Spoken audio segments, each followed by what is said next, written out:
사랑하는 형제자매 여러분, 오늘은 교회력으로 창조절 11번째 주일입니다.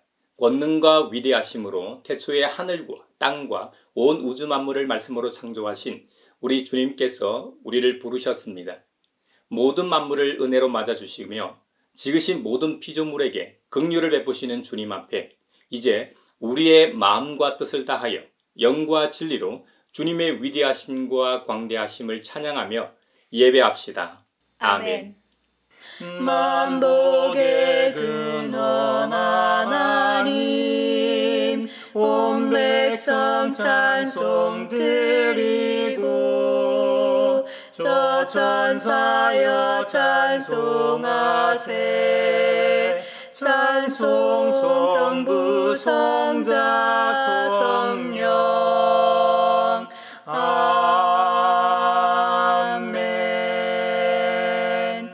새 노래를 주님께 찬송하여라. 주님은 기적을 일으키는 분이시다. 그 오른손과 그 거룩하신 팔로 구원을 베푸셨다. 주님께서 베푸신 구원을 알려주시고 주님께서 의로우심을 문나라가 보는 앞에서 드러내어 보이셨다. 이스라엘 가문에 베푸신 인자하심과 성실하심을 기억해 주셨기에 땅끝에 있는 모든 사람까지도 우리 하나님의 구원하심을 볼 수 있었다. 온 땅아 소리 높여 즐거이 주님을 찬양하여라. 함성을 터뜨리며 즐거운 노래로 찬양하여라. 수금을 뜯으며 주님을 찬양하여라. 수금과 아우르는 악기들을 타면서 찬양하여라. 왕이신 주님 앞에서 나팔과 뿔나팔 소리로 환호하여라. 바다와 거기에 가득 찬 것들과 세계와 거기에 살고 있는 것들도 뇌 성치듯 큰 소리로 환호하여라. 강들도 손뼉을 치고 산들도 함께 큰 소리로 환호성을 올려라. 주님께서 오신다. 그가 땅을 심판하러 오시니 주님 앞에 환호성을 올려라. 그가 정의로 세상을 심판하시며 뭇 백성을 공정하게 다스리실 것이다. 아멘. 위로의 성령이 우리의 마음에 늘 함께 계시오니 그 힘이 됩니다. 슬픔도 두려움도 넉넉히 이기니 이 세상 끝날까지 함께 하소서.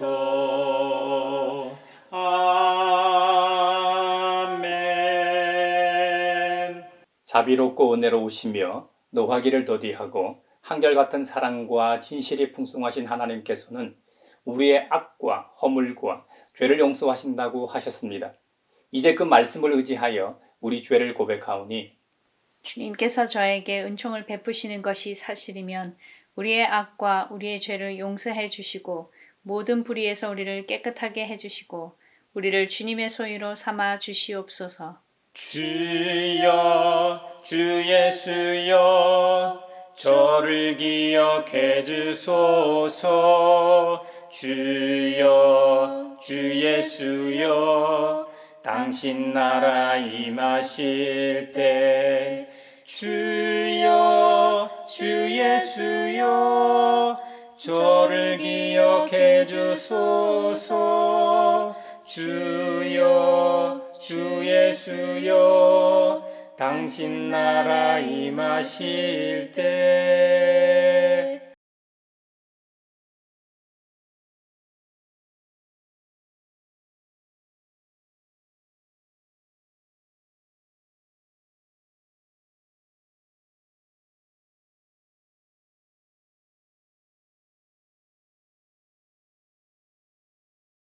내 이름으로 일컫는 나의 백성이 스스로 겸손해져서 기도하며 나를 찾고 악한 길에서 떠나면 내가 하늘에서 듣고 그 죄를 용서하여 주며 그 땅을 다시 번영시켜 주겠다고 약속하신 우리 아버지 하나님께서 여러분의 죄를 용서하셨음을 주님의 이름으로 선언합니다. 아멘. 참미하여라 오 나의 영혼아.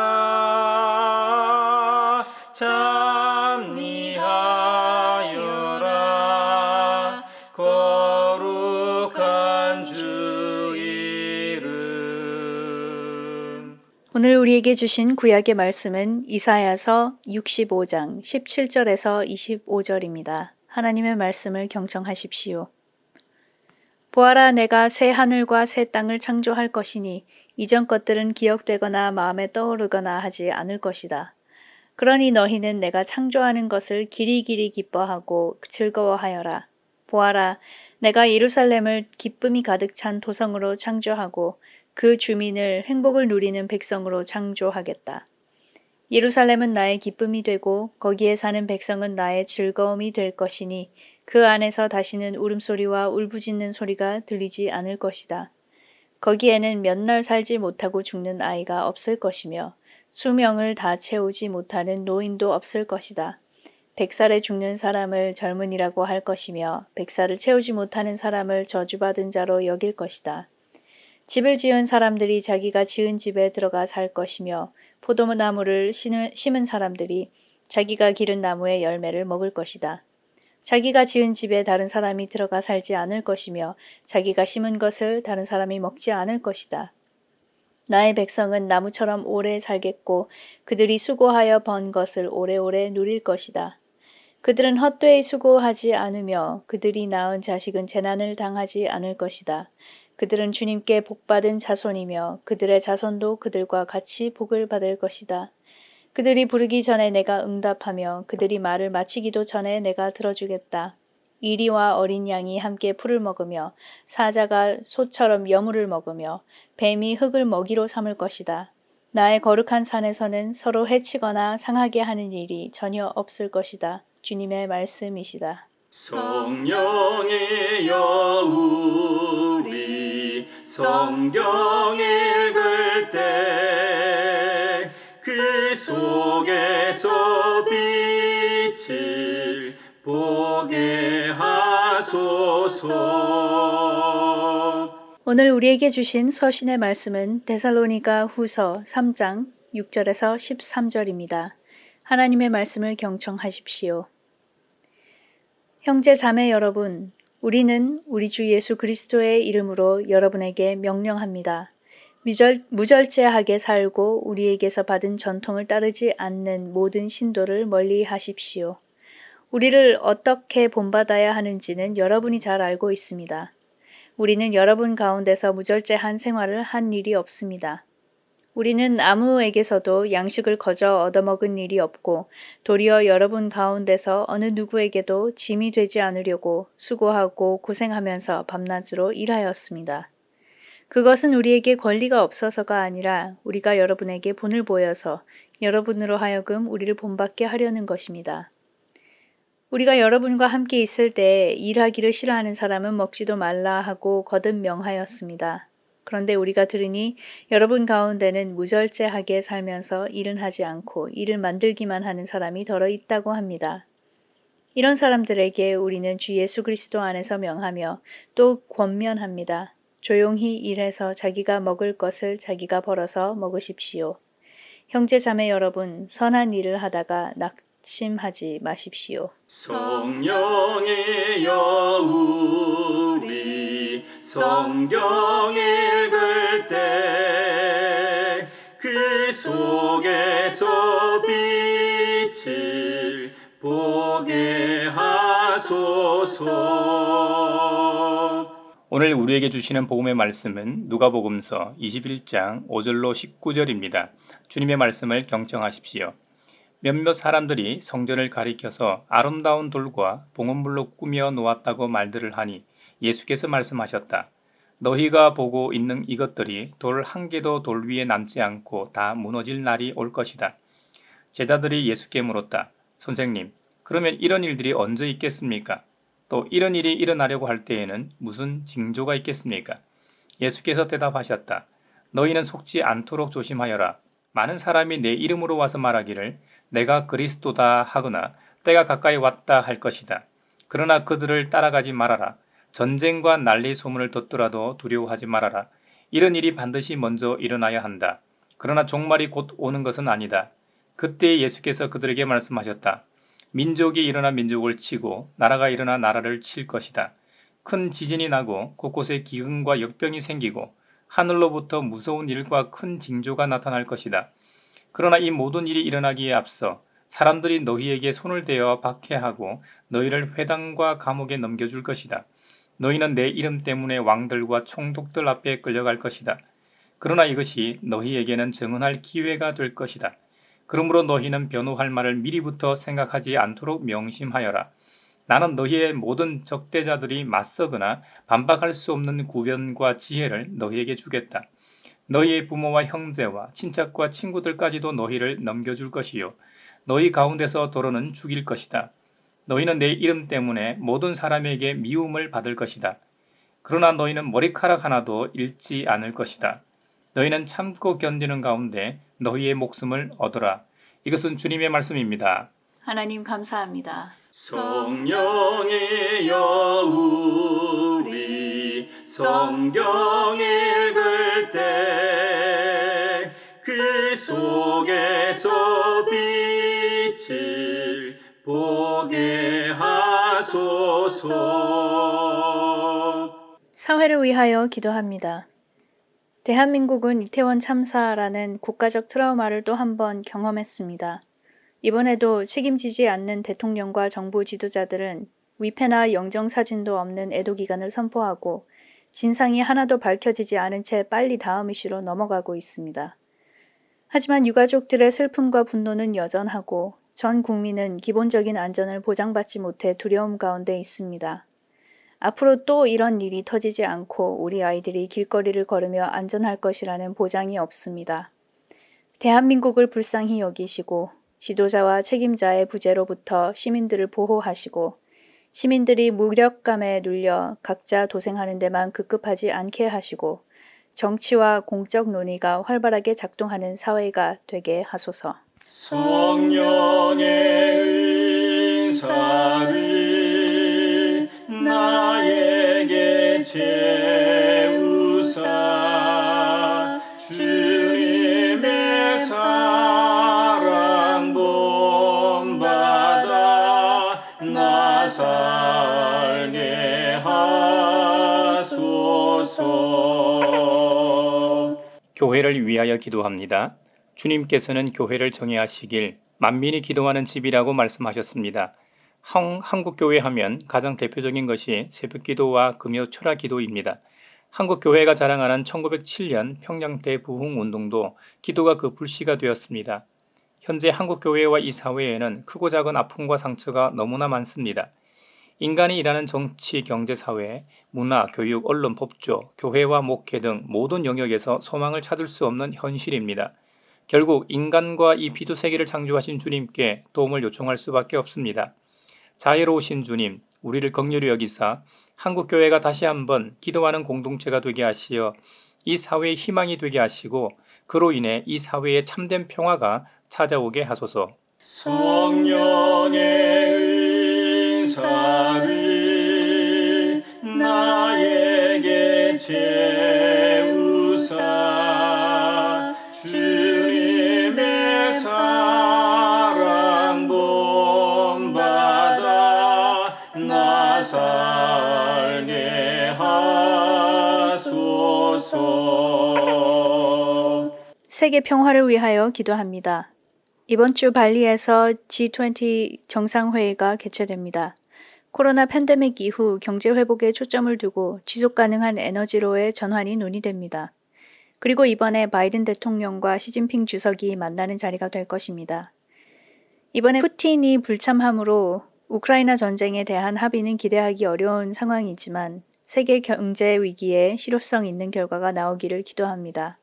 미중 갈등으로 대만과 다른 나라들이 피해를 입지 않게 하시고 한국도 현명한 외교를 하게 하소서. 성령의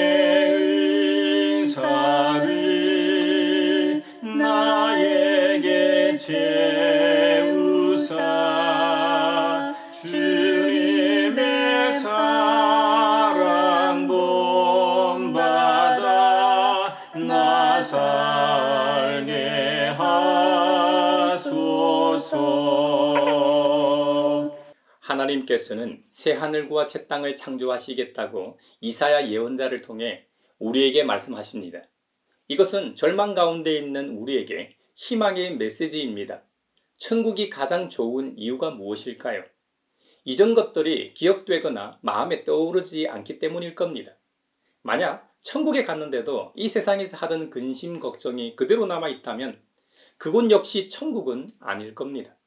이 사회에서 살아가는 대부분의 사람들이 자신의 환경과 처지를 보고 천국이라고 생각하기보다는 지옥이라고 생각하는 경우가 훨씬 많을 겁니다. 물론 물질 때문에 힘들어하기도 하고 건강 때문에 절망하기도 하고 때로는 사랑하는 가족이나 인간관계 때문에 낙심하기도 합니다. 이런저런 문제들이 하나씩 풀린다고 해도 또 다른 문제들이 나를 괴롭힙니다. 그래서 이생의 삶이 어려운 점입니다. 그런데 죽음과 함께 이생의 무거운 짐을 벗었다고 생각했는데 그 짐이 그대로 남아있다면 어떻게 되겠습니까? 그런데 우리 주님께서는 이전 것들이 기억되거나 마음에 떠오르지 않게 새 하늘과 새 땅을 창조하시겠다고 선언하십니다. 사실 이스라엘 백성들에게 있어 예루살렘이라는 도성은 기쁨과 즐거운 기억보다는 절망과 탄식으로 더 기억되는 장소입니다. 물론 제사를 통해 우리의 잘못을 씻고 홀가분하게 살아갈 수 있는 통로가 되기도 했지만 그 역시 예루살렘 도성 밖에 사는 사람들의 경우 멀리서부터 제사에 쓰일 양이나 염소 같은 제사 제물을 가지고 와야 하는 수고로움이 있어야 했습니다. 만약 돈을 가지고 와서 제사에 쓰일 양이나 염소를 사야 할 경우 바가지를 씌우기 때문에 몇 배의 값을 치르고 제물을 사야 했습니다. 이뿐이 아닙니다. 돈도 성전에서만 사용하는 거룩한 돈으로 환전을 해야 했습니다. 이 또한 환전세를 내야 했으니 안 들어도 되는 돈이 들어갔을 겁니다. 그러니 자신의 죄를 씻기 위해 제법 많은 돈이 필요했으니 그 고통을 말로 다 할 수 없을 겁니다.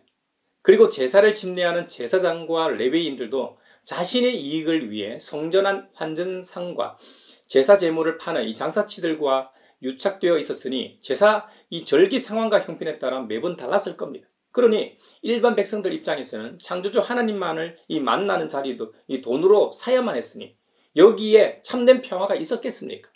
이게 어찌 참된 예배라 하겠습니까?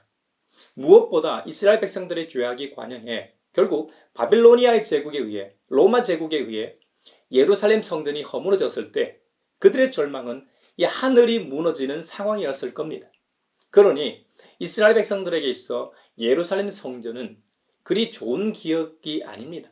그런데 하나님께서 새 창조하시는 예루살렘 도성은 길이길이 기뻐하고 즐거워할 수 있도록 예루살렘의 기쁨이 가득 찬 도성으로 창조하시겠다고 하십니다. 그리고 그 주민들에게는 행복을 누리는 사람들이 되게 창조하시겠다는 겁니다. 이것을 주님께서는 이렇게 표현하셨습니다.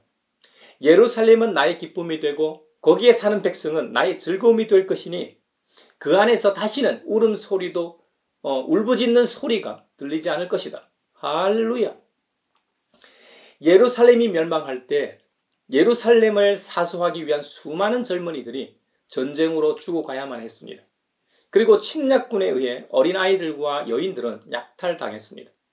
반항하는 사람들은 그 자리에서 죽임을 당해야 했습니다. 이것이 전쟁의 참상입니다. 예루살렘 도성에는 울음소리와 울부짖는 소리가 가득했습니다. 기쁨과 즐거움의 반대가 울음소리와 곡하는 소리 아닙니까? 새 하늘과 새 땅에서는 이런 어둠의 요소들이 완전히 사라지기 때문에 기쁨과 즐거움이 충만하게 되는 것입니다. 그래서 하나님께서 기뻐하고 즐거워하시는 예루살렘이 된다는 겁니다. 전쟁이 벌어지면 국민 전체 평균 수명이 짧아지게 됩니다. 그런데 하나님께서 새롭게 창조하시는 새 하늘과 새 땅에서는 수명을 다 채우지 못하는 노인도 없고 100살에 죽는 사람을 젊은이라고 부른답니다. 심지어 100살을 채우지도 못하는 사람을 저주받은 자로 여긴답니다. 그리고 이 땅에서 축복을 받는다고 하십니다. 적의 침략과 노력으로부터 보호를 받고 집을 지은 사람은 자기가 지은 집에서 들어가 살고 포도나무를 심은 사람은 자기가 기른 나무의 열매를 먹고 자식들은 재난을 당하지 않게 된다는 겁니다. 이것만큼 좋은 게 어디 있겠습니까? 하나님께서 창조하셨던 모습대로 수명이 길어지고 땅에서 수고하고 땀을 흘린 만큼 누린다는 것은 대단한 축복입니다. 결국 새롭게 창조되는 곳에서는 1차적으로 전쟁이 사라집니다. 한반도에 아직 완전한 평화가 찾아오지 않은 이유가 무엇입니까? 6.25 전쟁 이후 전쟁 종전이 아니라 전쟁 정전 상태이기 때문입니다.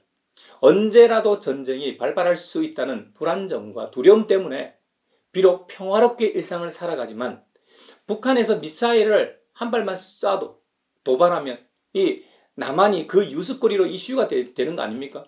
하지만 하나님께서 새롭게 창조하시는 도성은 전쟁이 완전히 사라지는 곳입니다. 전쟁은 우리의 모든 것을 앗아갑니다. 의식주 기본적인 것을 빼앗아가기 때문에 수명은 짧아지고 삶의 터전은 완전히 박살나고 남은 것은 울부짖고 곡하는 소리밖에 없는 것이죠. 그런데 새 창조에서는 전쟁이 사라지니 육체적인 회복과 땅의 회복이 이루어진다고 약속하십니다. 지금 당장은 아니지만 종말에 주어질 새 하늘과 새 땅에서는 현재의 상처투성이인 육체가 치유되는 것을 묘사하고 있습니다. 죽음이 왕노를 하는 일이 없어지기 때문에 생명의 평화가 찾아오는 것입니다. 그것을 비유적으로 표현한 것이 100세에 죽는 자가 아이 취급을 받고 100세도 못돼 죽는 사람은 저주를 받은 자라고 일컬어지는 것입니다. 이럴 때 주님께서 주신 십계명도 구현됩니다. 내 집이 있고 내가 땀 흘려 수고한 만큼 복을 받는데 도둑질을 할 사람도 이웃의 것에 대해 욕심낼 사람도 없는 것이죠.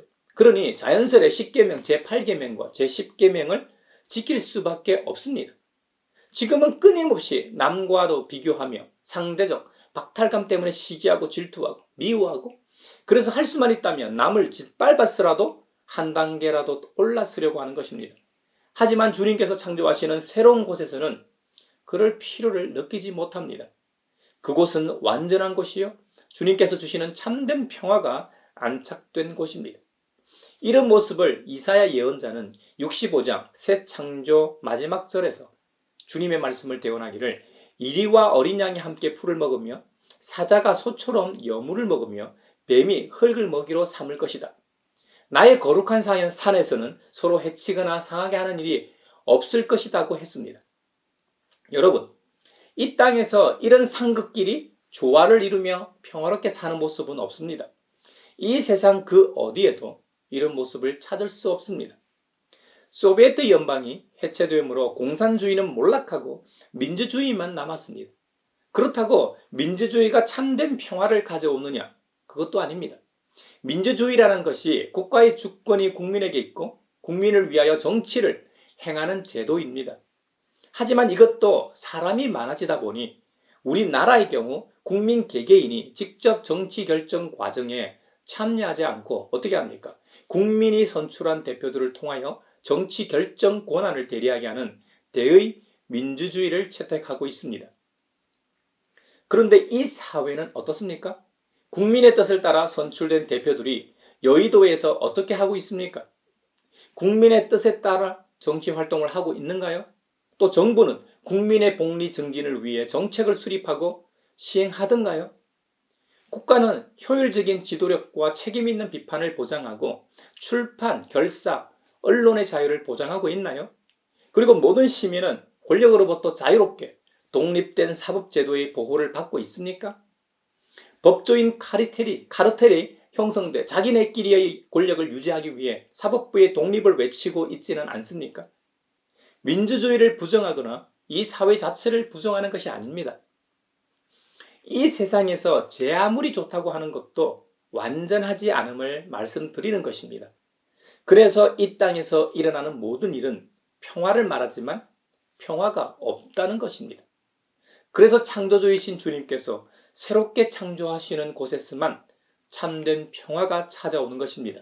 여러분, 우리가 처음 예수님을 나의 구주, 나의 하나님으로 맞아들였을 때의 평안을 생각해 보십시오. 그것이 어디 세상에 있던 것이든가요? 오직 주님을 만남으로 우리 마음속 깊은 곳에서 생겨난 평화 아니든가요?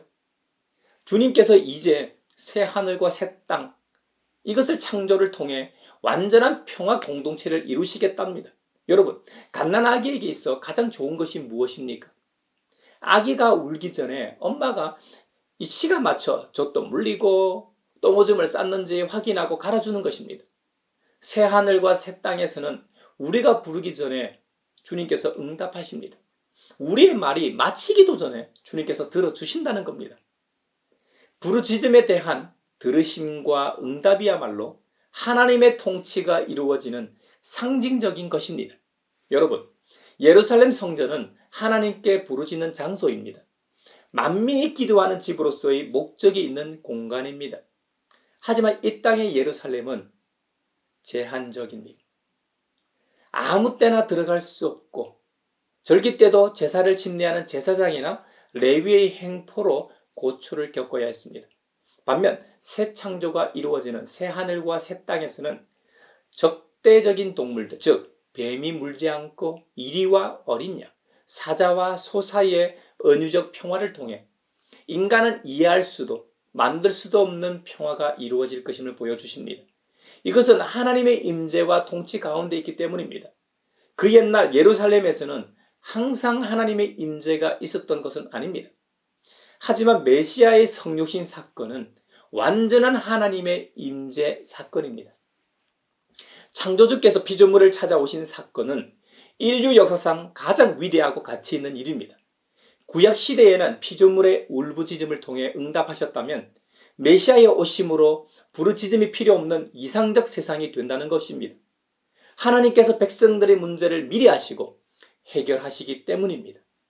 신약시대 이후로는 약속하신 하나님의 들으심과 응답은 우리가 드리는 예배의 임재하심으로 나타납니다.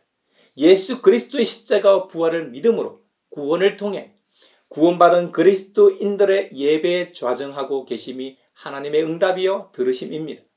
하지만 우리가 여기서 기억할 것은 하나님을 향한 우리의 간구와 기도가 하나님의 들으심과 응답을 이끌어내는 수단이나 도구는 아니라는 사실입니다.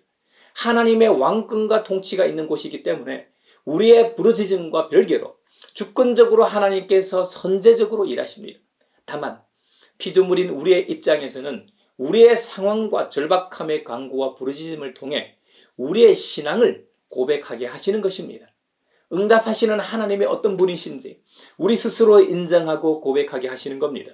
여러분, 우리의 기도와 부르짖음과 상관없이 하나님께서 응답하신다면 적지 않은 사람들이 절제하지 않고 살 것입니다. 또 어떤 사람들은 게으르고 나태하게 살지도 모릅니다. 그래서 사도 바울은 데살로니가 후서 3장에서 게으르지도 무절제하지도 말라고 권면합니다. 여러분, 가계부를 작성하는 이유가 단 하나입니다. 규모 있는 가정생활을 위해서입니다. 바울에 의하면 데살로니가 교회 안에 무의도식하며 아무 일도 하지 않는 사람들이 있었나 봅니다. 그들이 육체 노동 자체를 영적이지 않고 비천하게 생각했기 때문인지 아니면 주님의 임박한 재림에 대한 잘못된 기대 때문이었는지 정확히 알 수는 없지만 일하지 않는 사람들이 제법 있었던 모양입니다. 그래서 사도 바울은 일하기 싫어하는 사람은 먹지도 말라고 작정하고 비판했던 것입니다. 복음은 이 세상을 살아가는 방식이나 상식을 무시하지 않습니다. 바울 자신도 천막 만드는 힘든 일을 하면서 일용할 양식을 벌면서 복음 전파를 했습니다. 그리스도인들은 우리가 속한 시민사회에서 시민의 한 사람으로서 치열하게 살아야 합니다. 주어진 현실의 문제를 회피하지도 말고 당당하게 정면으로 부딪혀 수고하고 땀 흘려 노력해야 합니다. 특히 신앙생활을 핑계로 가정일을 제대로 돌보지 않는다거나 현실 삶을 하찮은 것으로 여기는 태도는 기독교의 올바른 자세가 아닙니다. 가정일과 교회일에 우선순위를 두는 것도 건강한 태도는 아닙니다. 가정일도 예배처럼 소중히 여기고 아빠로 엄마로서 자녀로서 그 역할을 잘하는 것이 살아있는 예배를 드리는 것입니다. 교회 일도 거룩의 허울을 지나치게 강조하지 말고 모든 성도를 진짜 가족의 구성원으로 여길 때 천국 공동체가 되는 것입니다. 이것이 건강한 신앙을 가진 사람입니다. 바울은 교회로부터 사례를 받고 선교 지원금을 받고 사역할 수도 있었습니다. 사실 받는 것이 바울의 권리였습니다. 그럼에도 불구하고 주로 바울 일행은 본이 되기 위해 자비랑 선교를 지향했습니다. 반면 작금의 한국 교회에서 꼴불견의 하나가 담임 목사 부자 세습일 겁니다. 이것은 교회 안팎으로 모범이 되지 않는 것입니다. 설사 부자 세습을 주위에서 원하고 그 교회에서 원하고 그것이 당연한 권리라 할지라도 복음 전파와 기독교의 사회적 위신과 이미지를 해치는 것이라면 하지 말아야 합니다. 이것이 사도 바울이 전하고자 했던 그리스도의 정신입니다. 자기 비움을 통해 주님은 우리의 구주와 하나님이 되셨습니다. 또한 코로나 팬데믹을 통해 한국 교회는 사회적 이미지에 큰 타격을 입었습니다. 교회의 공공성과 공적 역할을 스스로 부인하는 꼴이 되었고 그로 인해 복음 전파에 중대한 차질을 입혔습니다. 이것은 사도 바울이 무덤에서 벌떡 일어날 일입니다. 사도 바울도 우리처럼 행동했다면 아마도 기독교는 2000년의 시공간을 넘어 우리에게까지 오지 않았을 겁니다. 우리에게는 사도 바울의 이 발 뒤꿈치만큼이나 복음 전파와 영혼 사랑에 대한 마음이 있습니까? 믿지 않는 사람들이 뭐라고 하든 교회를 욕하든 말든 수단과 방법을 가리지 않고 내 교회만 잘 되고 내 교회만 부흥하면 그만이라는 입장은 없는지요? 누가 부모님 욕을 하면 어떻게 됩니까? 건드리면 안 되는 최후의 성제 아닙니까? 우리 기독교에 있어 예수 그리스도 이름이 그것입니다. 그런데 지금의 한국 교회는 예수 그리스도의 이름을 셀 수도 없을 만큼 욕보이게 했습니다. 십계명에 나오는 제3계명 너는 내 하나님 여호와의 이름을 망령되게 부르지 말라에도 위배되는 큰 죄입니다. 기독교는 교회는 현실로부터 도피하고자 하는 사람들의 은신처가 아닙니다. 엘리야 예언자처럼 경우에 따라서는 까마귀를 통해 먹거리를 주시기도 하지만 대부분은 그 일용할 양식을 위해 땀 흘리고 수고해서 매일의 양식을 벌어야 합니다. 주기도문에서 주님께서 일용할 양식을 주신다고 하신 말씀은 출애굽 때 하늘에서 만나와 메추라기를 맨날 주신다는 말씀이 아닙니다. 그때는 그렇게 안 하면 모두가 죽기 때문에 주신 것입니다. 지금도 그렇게 역사하시기도 합니다만 대부분은 일용할 양식을 준비할 수 있도록 일할 수 있는 환경과 여건을 만들어 주십니다. 우리 각자에게 그런 능력과 힘을 주신다는 의미입니다. 사도 바울이 본을 보였던 것처럼 우리도 주님의 본을 받아 그리고 바울의 본을 받아 그렇게 사는 그리스도인이 됩시다. 우리의 절제되고 규모 있는 삶을 통해 그리스도께서 전파되도록 복음이 전파되도록 생활합시다. 우리 교회 내에서 서로 이렇게 산다면 우리가 증거하지 않아도 교회 밖에서 우리의 신앙생활을 보고 그들의 입술을 통해 증거되는 역사가 있을 줄로 믿습니다. 솔로몬 성전으로부터 지금까지 사람들은 아름다운 돌과 재료로 교회당을 짓습니다. 그 재료들을 사기 위해 봉헌물을 드리고 꾸미기도 합니다. 예수님 당시에도 그랬습니다. 주님께서는 이것들이 돌 한 개도 돌 위에 남지 않고 다 무너질 것이라고 그런 날이 올 것이라고 하셨습니다. 불과 40년 뒤에 로마 제국에 의해 실제로 돌 하나도 남김없이 무너져버리고 말았습니다. 제자들을 비롯하여 모든 사람들이 아름다운 성전에 감탄하고 있을 때 주님은 성전 파괴를 예고하셨습니다. 성전 파괴 예언을 들은 입장에서는 정말 성전 파괴가 있다면 당연히 성전 파괴의 시기와 징조에 대해 질문했겠죠. 이에 대한 주님의 답입니다. 자신이 그리스도라고 주장하는 거짓 메시아들이 출현하고 세계 정세가 불안하고 지구상에 여러 재해 재난들이 발생하고 천상의 놀라운 현상들이 있다고 하셨습니다. AD 70년 성전 파괴 사건 이전에 팔레스타인 내에 진짜로 메시아를 사칭하는 인물들이 등장합니다. 사도행전 5장과 20장에 보면 드다와 갈릴리 유다와 같은 사나운 이리들이 나타나 메시아라 사칭하며 백성들을 꾀기도 했습니다. 그리고 예루살렘 전쟁 이전의 정치적 소요 사태와 직접적인 전쟁으로 정세 또한 불안했습니다. 큰 지진이 나고 곳곳에 기근과 역병과 같은 재난은 신구약 성경에서 자주 등장하는 하나님의 심판에서 수반되는 특징들입니다.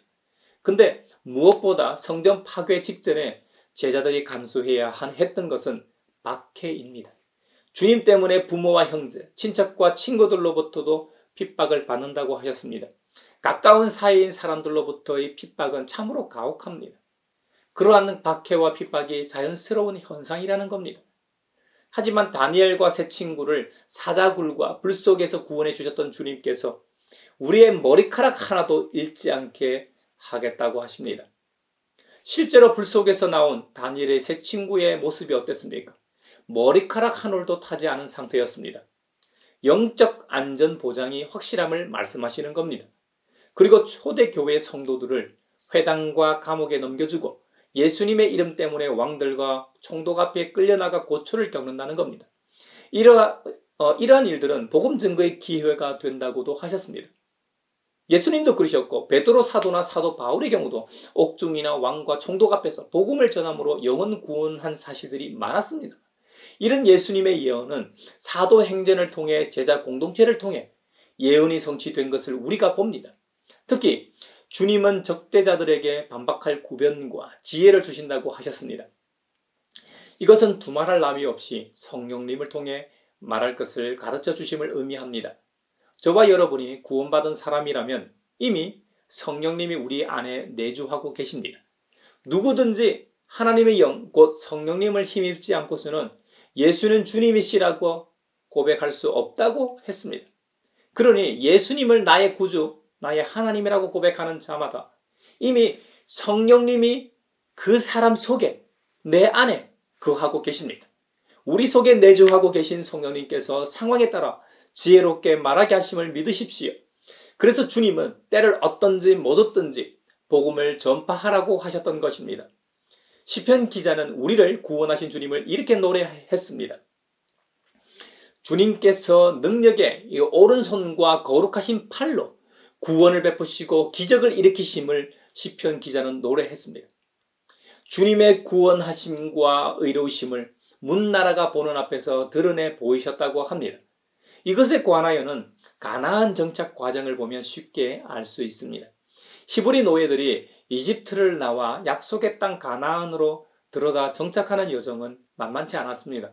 하나님에 대한 불순종으로 인해 20세 이상 된 출애굽 1세대는 모두 다 죽어야 했고, 불가능한 상황 속에서도 주님을 믿고 신뢰한 여분네의 아들 갈렙과 눈의 아들 여호수아만 순종한 은혜로 광야 세대와 더불어 약속의 땅으로 들어가게 됩니다.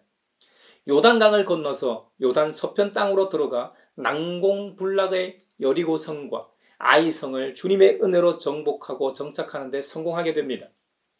이 소문을 듣고 그들의 길을 쉽게 내어준 기브온 주민들의 말을 한번 들어보십시오. 종들은 주 하나님의 명성을 듣고서 아주 먼 곳에서 왔습니다. 우리는 주님께서 이집트에서 하신 모든 일을 들었으며 또 주님께서 요단강 동쪽 아모리 사람의 두 왕, 곧 헤스본 왕 시온과 아스다로스에 있는 바산 옥에게 하신 일을 모두 들었습니다.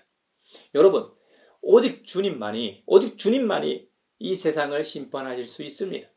그분이 이 세상을 선하신 계획에 따라 만드신 창조주이시고 지금도 살아서 역주관하시는 분이시기 때문입니다. 주님만이 오직 정의로우시며 공정하게 다스리실 수 있습니다.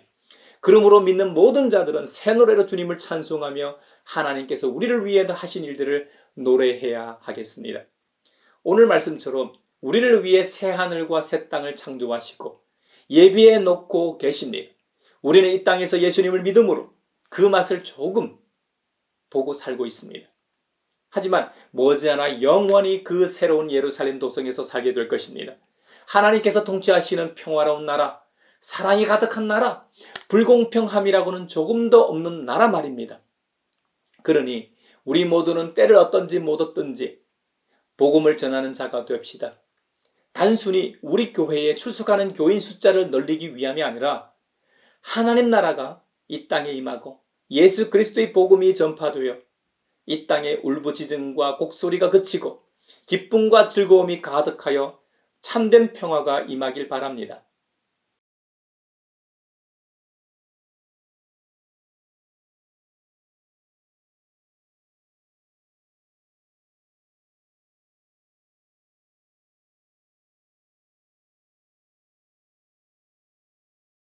내게 있는 모든 것을 아낌없이 드리네.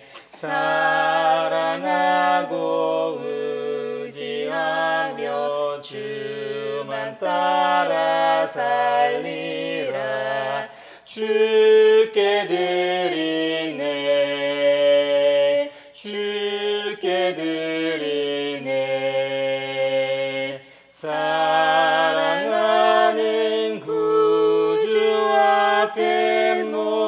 모두들이네. 아멘. 여기에 모인 우리는 우리의 믿음의 역사와 사랑의 수고와 우리 구주 예수 그리스도에 대한 소망의 인내를 여기 연보에 담아 올려드립니다. 주님께서 말씀하신 대로 인색함으로나 억지로 하지 않고 이 땅에 참 평화를 주러 오신 주님처럼 부활의 소망을 누리게 하심에 감사하여 각각 그 마음에 정한 대로 즐거운 마음으로 바치오니 향기로운 예물이 되게 하소서. 은혜의 주님, 우리의 정성을 어여삐 여기시어 주님께서 베푸신 은혜에 비하면 보잘것없지만 말씀하신 대로 미리 구별하여 드리오니 기쁘게 받으시옵소서. 우리의 가진 것이 비록 적어도 바치는 기쁨은 더 커지고 비록 버는 것이 적어도 나누는 즐거움은 더욱 넘쳐 우리 믿음의 소문이 각처에 퍼지게 하소서. 우리 주님 예수 그리스도의 이름으로 감사하며 기도하옵나이다. 아멘. 갈보리 그 언덕에서 깊은 샘이 터지고 하늘 문이 다 열리며 그의 자비 넘치네. 물결치는 주의 사랑 한없이 쏟아지고 하늘나라 평화 정의 죄악 세상 접시네. 하늘나라 평화 정의 죄악 세상 접시네. 서로 평화 인사를 나누겠습니다. 주님의 평화를 빕니다. 주님의 평화를 빈다 얘들아. 주님의 평화가 여러분과 함께 하시길 바랍니다. 이제 축도하겠습니다. 우리를 하나님 나라의 백성으로 부르신 아버지 하나님께서 여러분에게 복의 복을 내려주셔서 언제 어디서나 여러분을 지키시기를 원하며 주님께서 그분의 인자한 얼굴을 여러분에게 비추사 필요에 따라 물질과 건강과 은혜 베푸시기를 원하며 주님께서 여러분이 하는 일과 가정과 자녀들과 함께 하시기를 원하며 주님의 몸된 하나의 거룩하고 보편적인 사도적인 모든 교회와 코로나 종식을 바라는 이 나라와 세계 그리고 우크라이나 전쟁 종식과 한반도 평화 통일과 함께 하시길 원하며 오늘 말씀처럼 소망을 상실한 이 세계에 새 창조를 통해 새 질서를 이루실 하나님 나라를 고대하며 믿음으로 살아가고자 다짐하는 사람들 위에 평강 주시기를 성부와 성자와 성령의 이름으로 축원하옵나이다. 아멘.